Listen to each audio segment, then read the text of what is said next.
from Scratch, Episode 1, PTSD Incredibles. So, as I advertised recently on my Patreon, see link below, this new Comics from Scratch series will aim to do exactly as the title suggests.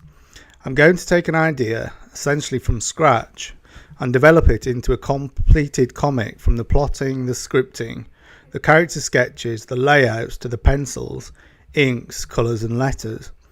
Beyond this, I will either farm the completed work out to any willing indie publishers or go to the same video stages for a Kickstarter or Indiegogo.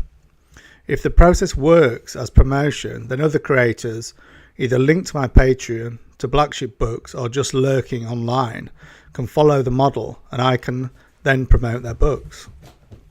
For this first video, I came up with a very simple premise after looking at trauma narratives.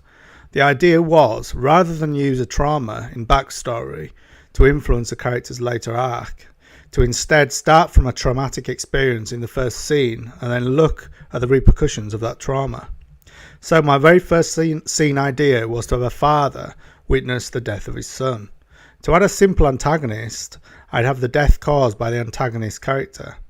To add to what I knew as the acute nature of trauma, I had the idea of a glass-like screen dropping down between a father and son so that the father witnesses the event right next to him but can do nothing to stop it.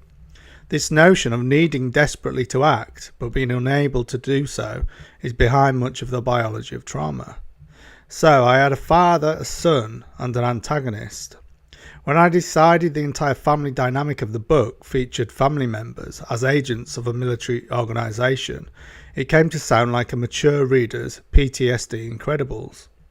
The PTSD element I decided to amp up by having my protagonist wake up in a trashed room, with the entire trauma scene as a nightmarish flashback that the father relives over and over again. Next, I would need to decide what length of story this comic would suit.